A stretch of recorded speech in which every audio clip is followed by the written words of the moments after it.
this song, mate. I'm gonna play this song so fucking hard, so let's just do it. No, I'm not scared of you.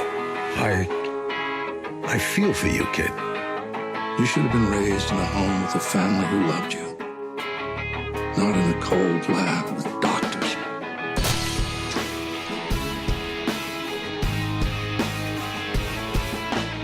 Homelander is regarded as one of the most twisted and sociopathic evil Superman clones to date, and yet he seems to be a fan favorite amongst all of the knockoffs, often power scaled with extremely unbalanced matchmaking against Omni-Man, Invincible, hell, even Superman himself! I think we can all collectively agree that Homelander is the weakest evil Superman clone out there, and a Cyberman would be enough to take care of him. Hell, Yamcha is more than enough to dog walk this poser. But that's just it, isn't it? Homelander is too reliant on his powers to get what he wants, abusing the fact that he's the strongest super in his verse and makes sure that everyone falls in line under his command. In the latest 2 seasons, and arguably 2 of the worst seasons in The Boys, season 4 and 5, he even believes himself to be God himself. I won't get too into detail and all of that and how the latest seasons was a complete right turn from the previous ones. That's another video. No, we're here to talk about the actual story behind Homelander.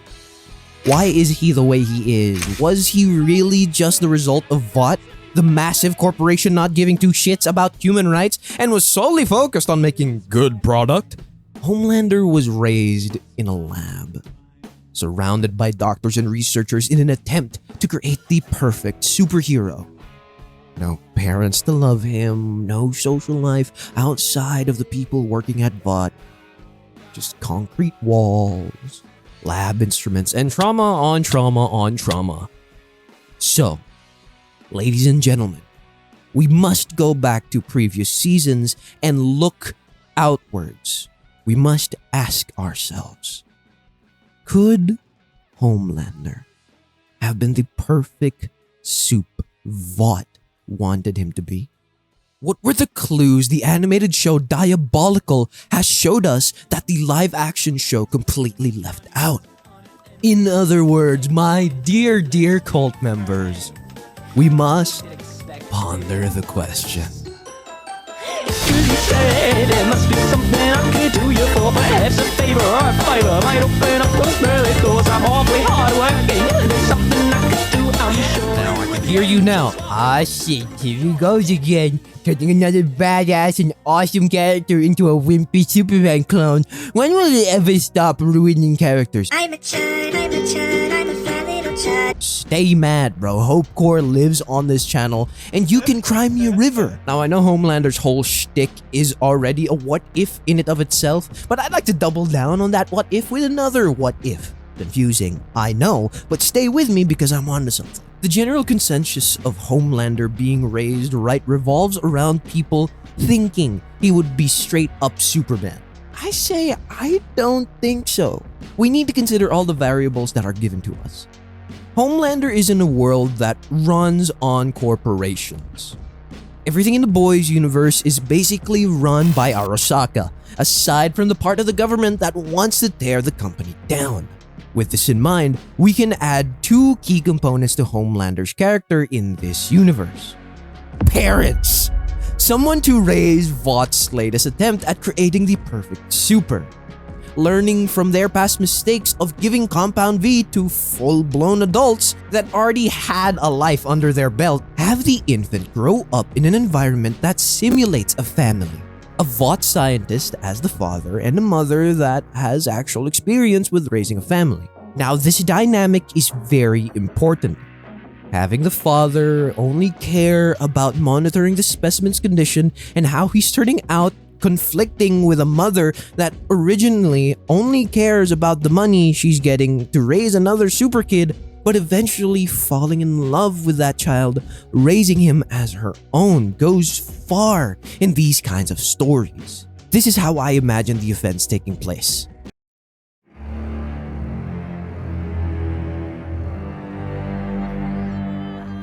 Dr Voughlbaum finally created an artificially grown super in a woman's womb, tearing itself out of her uterus. The researchers are able to contain the baby before it completely loses control of its powers in the lab. As soon as it's contained, they monitor it 24/7 up until it's old enough to where its powers go dormant.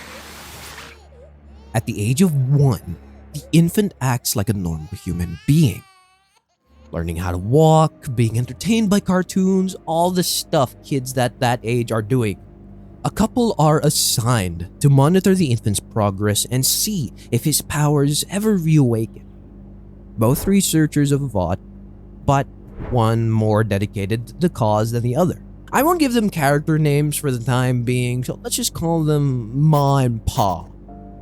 Seeing this kid grow over the years, Ma is more hands-on with making sure that this child has at least some resemblance of a childhood in this lab.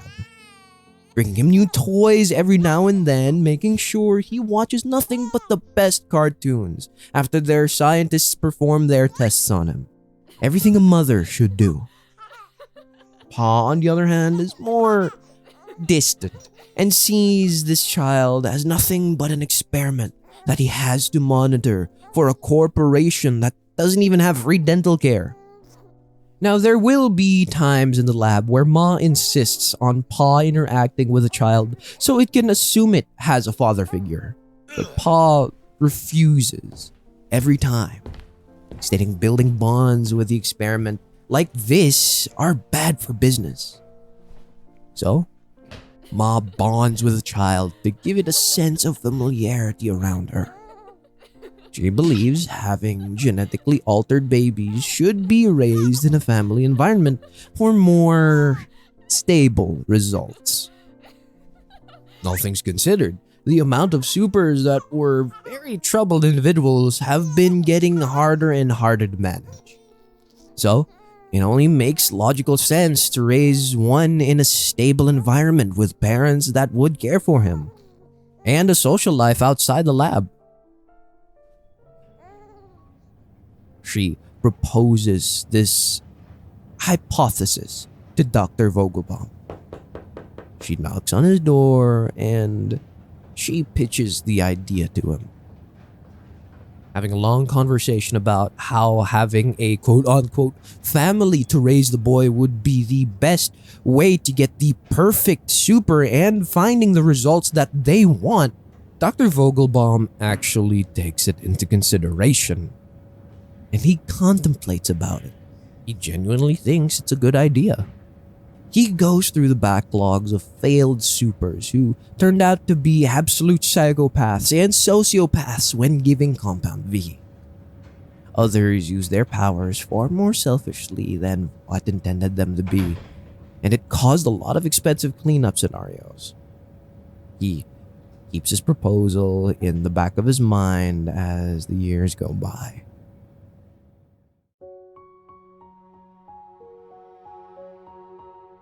Ma has bonded significantly with the infant for the majority of the time that it has been at Watt's possession.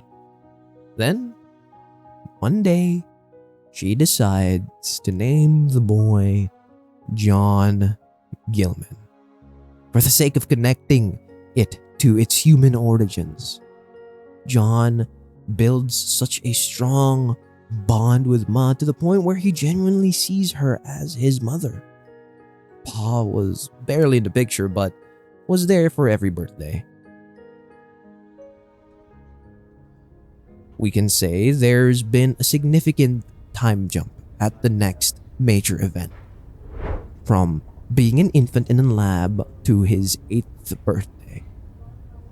All the scientists are performing their tests as usual. But Ma is waiting for John back in his room with another birthday cake in hand. They sing happy birthday when he finally comes back, and John blows out the candles as they have been doing for the better part of John's life. Talking about what he wished for, Ma tells him not to say it out loud, otherwise it won't come true. And thus, as if divinely, a knock at the laboratory's cell door can be heard. Dr. Voughlbaum walks in. He tells the two he has exciting news. Starting next week, John will be going home with Ma and Pa to fully simulate the family dynamic. Of course, he only tells this to the couple, and it's best to continue the family dynamic in a real environment where John can fully learn what it means to be a human. He will go to school, make friends, fall in love eventually. But as soon as his powers kick back in, the first thing they will do is report everything that goes on from there directly back to Dr. Voughlbaum. Pa agrees to the conditions, under being the person to raise one of the greatest superheroes of the new generation. But Ma is just happy she gets to take the boy home and raise him as her own. A son that she never truly had.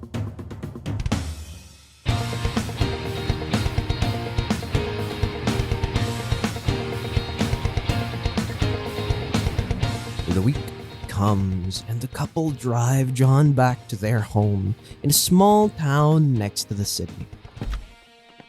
They park in their townhouse gated community that's also sponsored by Vought. John runs inside, excited to see his new home. Pa pulls Ma aside and reminds her that this is strictly for work. Ma acknowledges the fact and she agrees. But as soon as Pa begins to walk into the house to continue the facade, she can't help but feel guilty. Because to her, John is already her son. She raised him since he was a newborn and she can't help it. She's already bonded with John so much to the point where she can't bear the thought of giving him up to a company that only wants to use him to make more money for themselves.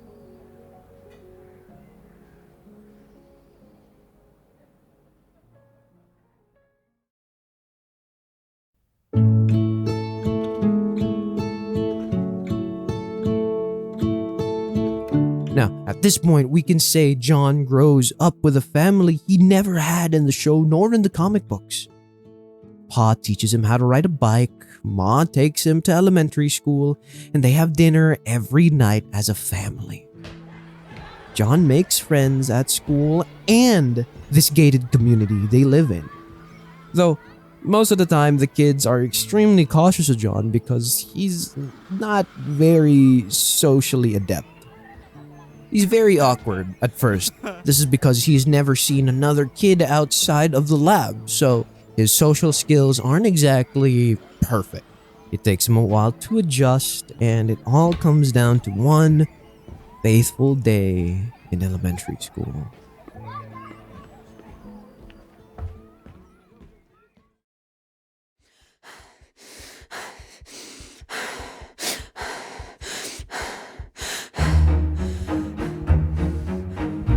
John goes to school as normal, but this time he goes to class with a massive headache. He zones out all the majority of the class hours and hears voices of people all around him. Too much, actually. His teacher calls out to him and he looks back at her, snapping out of it, telling him off. It seems like nothing is getting through to him. That's because John, over here, is developing his X-ray vision. Seeing everyone's innards and hearing everyone's little whispers in the room. He runs off to the janitor's closet and locks himself in it. He hears everything. He sees everything. No wall can block his vision anymore. And it terrifies him. Hours later, Ma comes to school after being summoned by the dean. and tries to console John. He tells her everything that is going on with him, and she tells her son to calm down. She knows that everything is happening all at once and there's a lot of explaining to do, but she asks him to do one simple thing. Focus on her voice. Just hers. He says he can't, but he reassures him. Yes, he can. Just focus on his mother's voice. His breathing starts to slow down and he controls his senses. He gets a grip on himself and he steadies his heartbeat. He calms down and he opens his eyes and he looks towards the door. He can no longer see through it. He can no longer see anyone besides his mother outside of that door. He fixates his senses to only her and just her, and he gets up from the janitor's closet. Finally, opening it. He embraces his mother, and she reassures the terrified boy. They finally embrace after this whole ordeal, with John seemingly collapsing into her arms, breaking down. It was a terrifying experience for him, but the ma, she knows what she has to do, and she does not want to do it.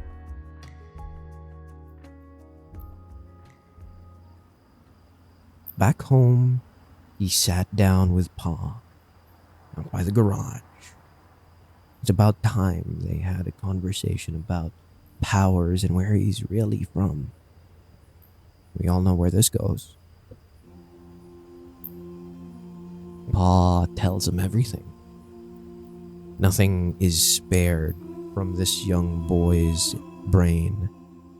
He spills the beans. He tells John that they're not his parents, but he probably figured that out by now.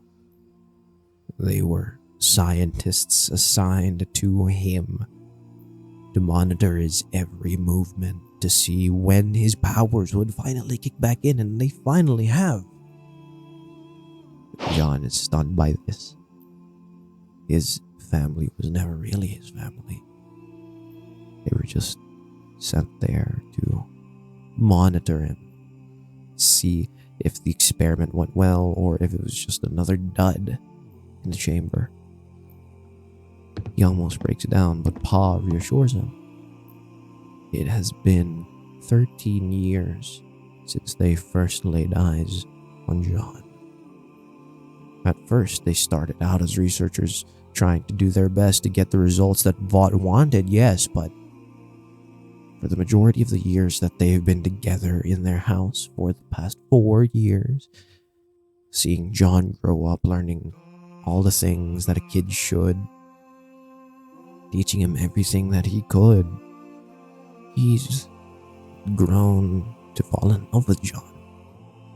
The same way Ma has fallen in love with him all those years ago. This wasn't just an experiment anymore.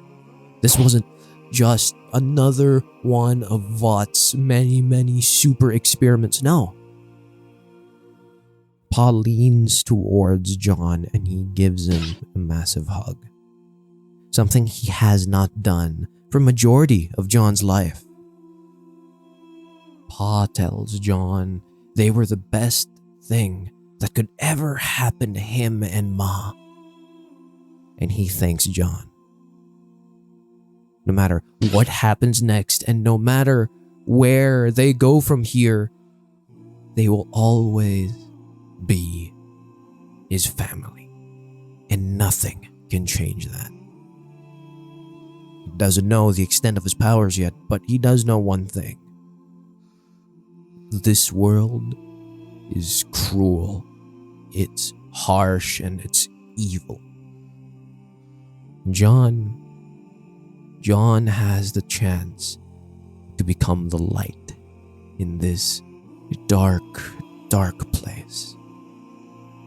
He must always remember that if Vought does eventually get their hands on him, must always remember he has the power to do whatever he wants, whenever he wants. But he must only use this for good. No matter what Vought says and no matter what they tell him to be, never, ever forget where he comes from. He embraces his son once again, and both of them tear up, and they finally bond after so many years.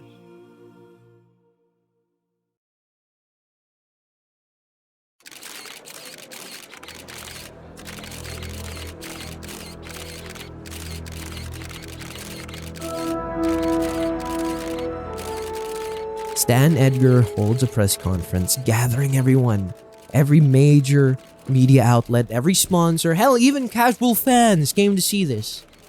Seeing the size of the crowd, we can only assume that this announcement is going to be monumental for Vought.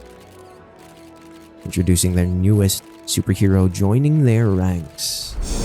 The Sky Dome opens up, and down hovers a man with a blue suit and the American flag on his back. He lands on the podium and he is introduced to the people all around the world. The Homelander, Vought's new golden boy. The crowd erupts in flashing lights, taking pictures of this latest super. And John, compared to his counterpart, he's a little shy, stuttering his words when asked the question and taking a while to form words in general.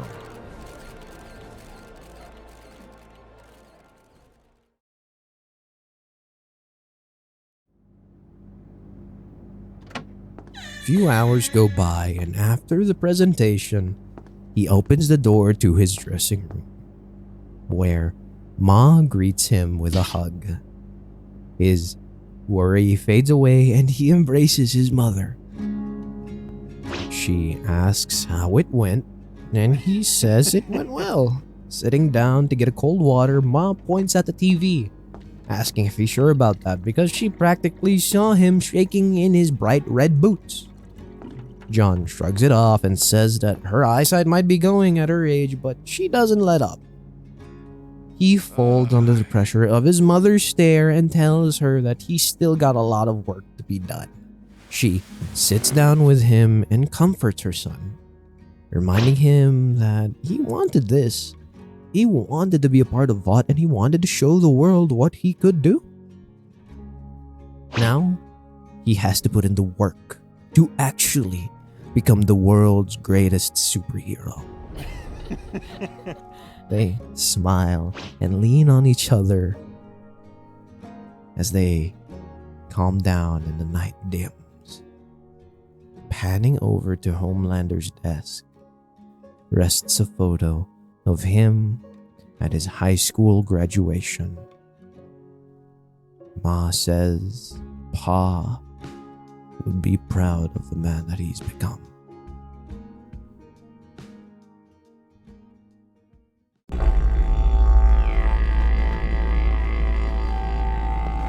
Not too long after the press conference, Homelander is sent out on his first mission: recover hostages and save them at a power plant. While being accompanied by Black Noir, he tries to make a new friend in him. As they are dispatched to the mission area, he tries to make conversation with Noir while he's carrying him up in the air. Still, in normal Noir fashion, he stays silent. Now, it's even more awkward. Landing on top of the drop-off point, Noir sneaks off, doing his own reconnaissance. John, though, he barges in. He knows nothing can hurt him and nothing is going to stop him from saving those hostages. John rips the door open to where the terrorists were holding hostages, disarming all of them with his super speed, but like in the animated special, he gets too arrogant. One of the men put a gun to a hostage's head, and Homelander uses heat vision on him in an attempt to disarm him. This does not go how Homelander planned.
Back at the Gilman household, Ma comes down from her room to John, sobbing his eyes out.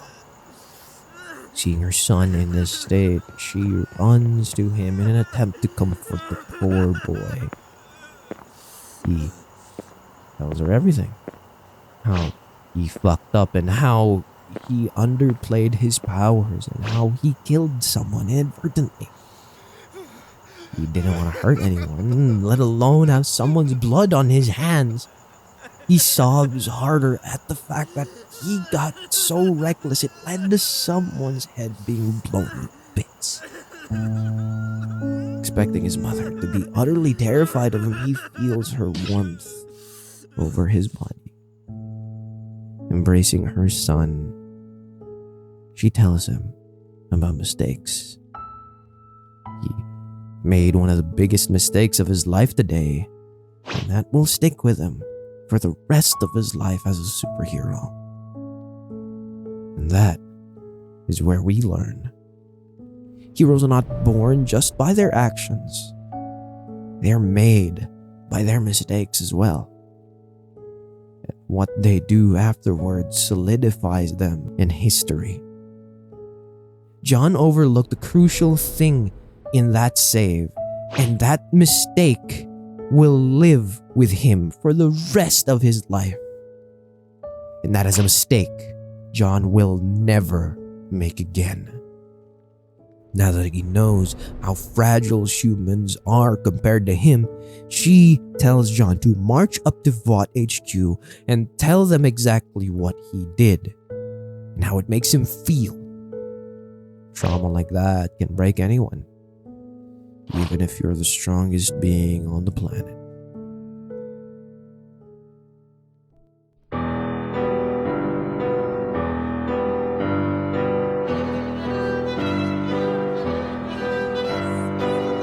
The next day, John gathers all the higher-ups that he can find, Stan Edgar and Black Noir included. He confesses to botching the save at the power plant and he apologizes with all of his heart. He will learn from this mistake and he does not excuse his recklessness. Everyone looks at each other confused as Stan Edgar approaches John. How far he has come as a hero, it really doesn't matter. John is stunned by this. He's taken aback in complete shock at what just came out of his boss's mouth, stating that they've already covered up the mistake by pinning the deaths on faulty equipment from the terrorists to a point where Noir had to step in and take action and save the hostages by any means necessary. With a smile on his face, Mr. Edgar assures Homelander that this is but a minor setback. It was a small mistake. John is new to the superhero business and it was his first write-off. So next time, he should be better. This doesn't sit right with him. John Gilliman does not like that. At all. He brushes the thought off and scolds Mr. Edgar. This was anything but a small mistake. Lives were at stake and he took one of them. And they ordered Noir to clean up his mess by pinning the blame on the terrorists? No! He does not stand for this. He hovers in front of the people gathered in this conference room, stating, going forward, supers will be more careful in all of their saves. Staged or not, the whole point of being a superhero is saving lives and making the world a better place. That's what he was raised to do. And that's exactly what he intends. From here on out, Homelander will go wherever he is needed, whenever he is needed. He should not just be for America. He should be for the entire world. Starting today, every super that botches a save, and if they ever disregard human lives that are at stake for the sake of saving their image, shall answer to him. As well-intentioned as his speech was, John makes them a little uncomfortable. The claps don't seem to be out of acknowledgement, but it seems to be out of fear. But John doesn't catch this. He thinks that he made his point and everyone finally supports his idea. But the people who actually believe in what he's saying get up and applaud Homelander. Actually applaud. Believing they finally made a super that actually cares about the people around him. In celebration, one of the staff suggests they throw a party in the name of Homelander's first save. Sure, it was botched, but hey, he saved lives regardless.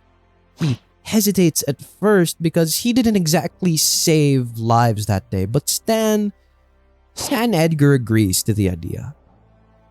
He approaches the person who suggested this, asking for their name to assure them that their position in this company will be reviewed for the better. She gets up out of her chair and meets Mr. Edgar's hand, and she shakes it. Her name is Becca Butcher.